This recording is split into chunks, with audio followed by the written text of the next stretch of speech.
नमस्कार, मैं हूं यश खुराना। स्वागत है आपका हमारे खास कार्यक्रम हिमाचल विशेष में। वित्त मंत्री निर्मला सीतारमण ने लोकसभा में बजट पेश किया।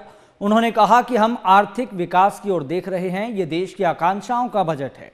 बजट भाषण में वित्त मंत्री ने डेयरी और फिशरी फार्मर्स के लोन की सीमा बढ़ाने का भी ऐलान कर दिया।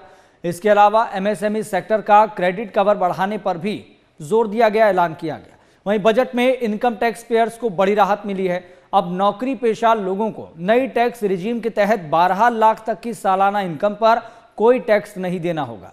वहीं अब 4 साल का आईटी रिटर्न एक साथ फाइल करने की भी सुविधा रहेगी। इसके अलावा 50 पर्यटन स्थलों को विकसित करने का भी बजट में ऐलान किया गया है। इस बजट में 100 नए शहरों को उड़ान योजना से जोड़ने का लक्ष्य रखा गया, टारगेट रखा गया। इस बार सरकार ने मेडिकल टूरिज्म को बढ़ावा देने के लिए वीजा नियमों को भी सरल बनाने की बात कही है।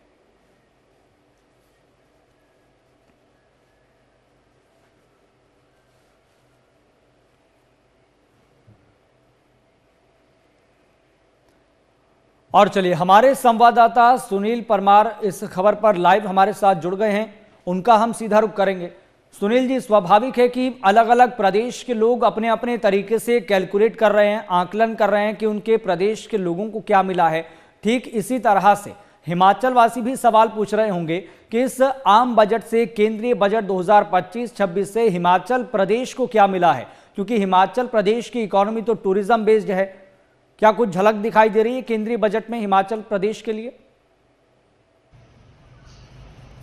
निश्चित तौर पे अगर सत्ता पक्ष की बात की है तो सत्ता पक्ष ने इस बजट की सराहना की है, और वहीं अगर विपक्ष की बात की है या फिर राष्ट्रीय कांग्रेस प्रवक्ता कुलदीप सिंह राठौर की बात की है तो उन्होंने सिरे से इस बजट को नकारा है। और उन्होंने कहा है कि ये केवल आंकड़ों का मायाजाल है, और जिस तरह से जो है वो बिहार में चुनाव होने हैं, दिल्ली में चुनाव जो है वो 5 तारीख को होने, तो उसको प्रेरित करते हुए ये बजट कहीं ना कहीं पेश किया गया। और जिस तरह से शेयर मार्केट को देखकर जो है वो कहीं ना कहीं सुबह के समय जिस तरह से उछाल देखने को मिला था, और बजट में भी जिस तरह से व्याख्यान किया गया, उसके बाद कहीं ना कहीं शेयर मार्केट क्रैश होती हुई नजर आई है।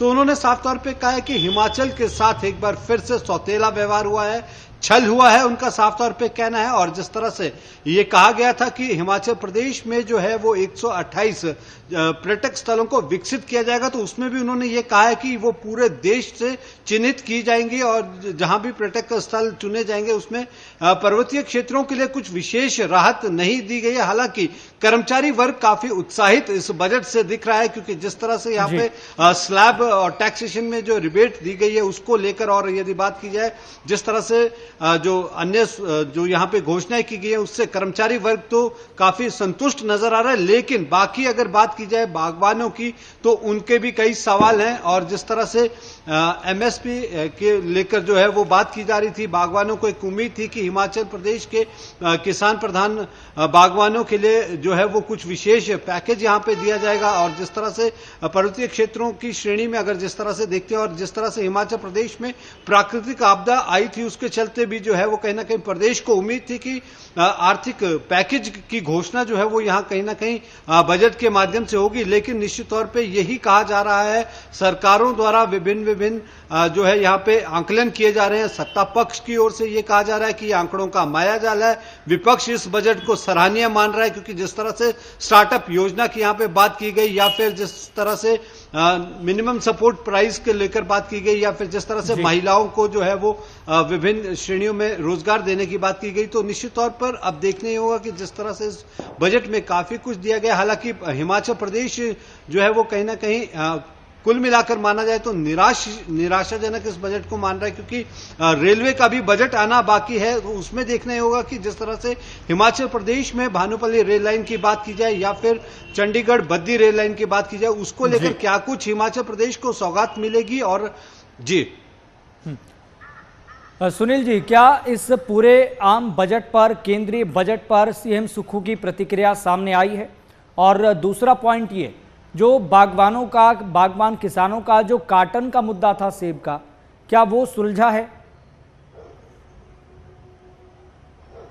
निश्चित तौर पे अगर बात की जाए बागवानों की, तो बागवानों का साफ तौर पे ये कहना है कि कीटनाशक दवाइयों पे जिस तरह से रिबेट की बात की जा रही थी, उस पर लेकर कहीं ना कहीं उन्हें एक राहत की उम्मीद थी। और जिस तरह से जो है वो अगर बात की जाए मुख्यमंत्री ठाकुर सुखविंदर सिंह सुक्खू की ओर से, तो उन्होंने भी यही कहा है कि कहीं ना कहीं आंकड़ों का मायाजाल है और चुनावी जो दिल्ली में चुनाव होने हैं, बिहार में चुनाव होने हैं, तो ये जो बजट है वो केवल इन्हीं दो प्रदेशों के लिए रखा गया है। और अगर बात की जाए तो इसके साथ जो है अन्य 28 प्रदेश भी आते हैं, उनका ख्याल जहां पर नहीं रखा गया। तो कुल मिलाकर मुख्यमंत्री जो कि हिमाचल प्रदेश के वित्त मंत्री भी हैं, उन्होंने भी ये कहा है कि कहीं ना कहीं ये बजट जो है वो निराशाजनक है। हमें उम्मीद थी कि इस बजट में जो है वो कहीं ना कहीं हिमाचल प्रदेश को कोई राहत मिलेगी, कोई प्रोविडेंट फंड के चलते जो है वो कहीं ना कहीं कोई बड़ा सौगात हिमाचल प्रदेश के लिए दी जाएगी, क्योंकि जब भी देश के प्रधानमंत्री हिमाचल प्रदेश आते तो इसे दूसरा घर माना जाता है और कहा जाता है हर मंच से कि हिमाचल प्रदेश मेरा दूसरा घर है। लेकिन कहीं भी वो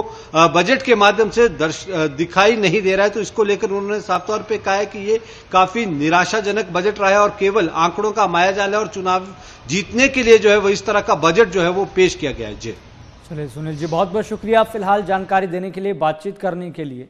आम बजट पर हिमाचल के राजस्व मंत्री जगत सिंह नेगी ने प्रतिक्रिया दी। उन्होंने इस बजट को निराशाजनक बताया और कहा कि केंद्र सरकार ने इस बजट में हिमाचल को कुछ नहीं दिया।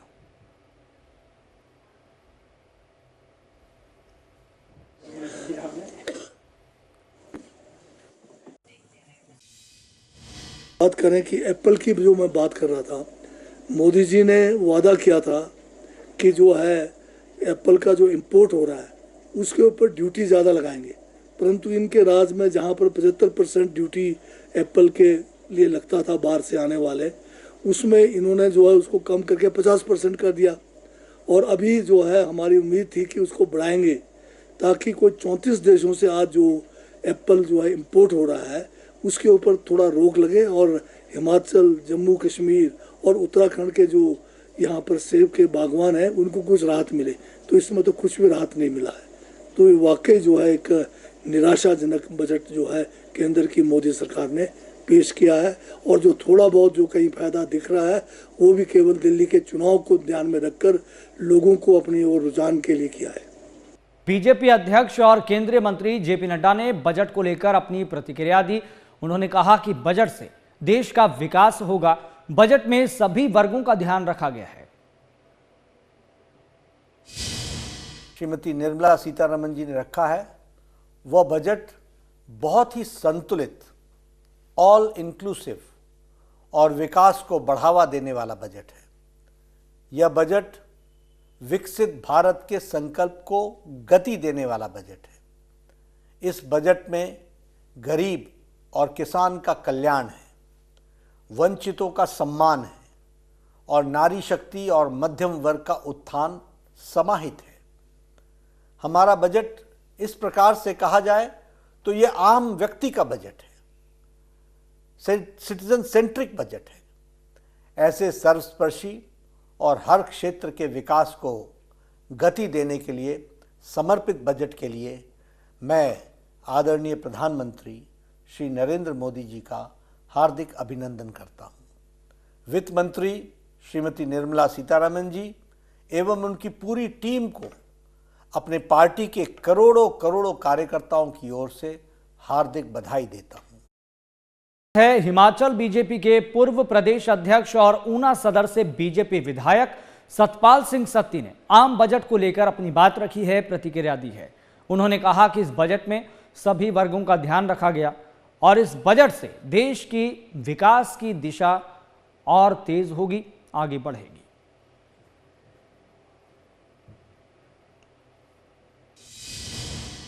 बजट के अंतर्गत जो 12 लाख रुपए तक का टैक्स माफ़ी का उन्होंने निर्णय लिया, जो बहुत ही अच्छा निर्णय है। और इसके साथ साथ किसानों के लिए किसान क्रेडिट कार्ड को 2 लाख 3 लाख से बढ़ा करके 5 लाख रुपए तक किया। और इस देश के अंदर MBBS की लगभग 10,000 सीट बढ़ाई जाएंगी और अगले 5 वर्षों के अंदर 75,000 सीटें और MBBS की होंगी, जिससे ज़्यादा डॉक्टर मिलेंगे और देश के मरीजों का इलाज करने के लिए हमें आसानी होगी।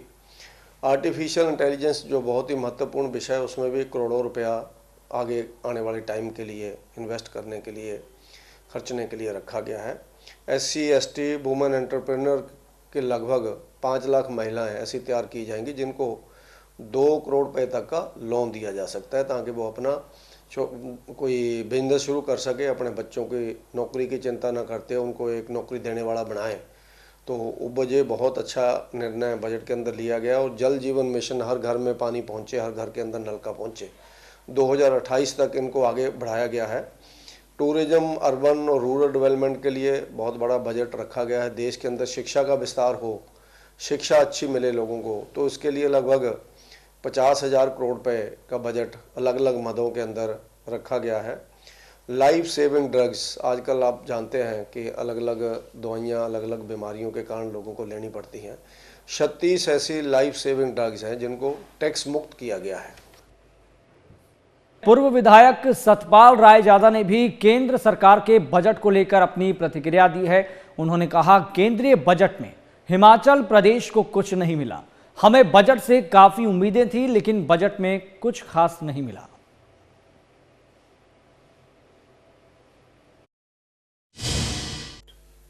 ये जो बजट सिर्फ आंकड़ों का खेल है और आंकड़ों में हमेशा ये मोदी जी खेलते रहे हैं आंकड़ों के साथ, और ना तो इसमें आप देखिए महिलाओं के लिए कुछ है, ना युवाओं के लिए जो रोजगार की इन्होंने बड़ी बड़ी बातें की थी, ना रोजगार युवाओं को है, और ना ही प्रदेश के लिए, हिमाचल प्रदेश के लिए जो है कुछ बजट में स्पेशल दिया गया है। तो ये बजट जो है मोदी सरकार जैसे आंकड़ों से खेलती आई है और रुपया जो है दिन पर दिन गिरता जा रहा है और हालात जो है देश के ठीक नहीं है, और बजट सिर्फ आंकड़ों में ही उलझाकर इन्होंने रख दिया है। और इस बजट जो है ये टोटल ही जो है फेल बजट है, इसमें कोई भी कुछ भी कहने के लिए नहीं है। ये पूछना चाहता हूँ कि वो कैसी मदद दे रहे हैं। सबसे पहले तो जो हमारा 8,000 करोड़ रुपया जो हिमाचल प्रदेश की सरकार का है, उसमें एम्प्लॉइज का 4500 करोड़ रुपया जो है हिमाचल प्रदेश के कर्मचारियों को है, 4500 करोड़ रुपया जो है हिमाचल प्रदेश की सरकार का है।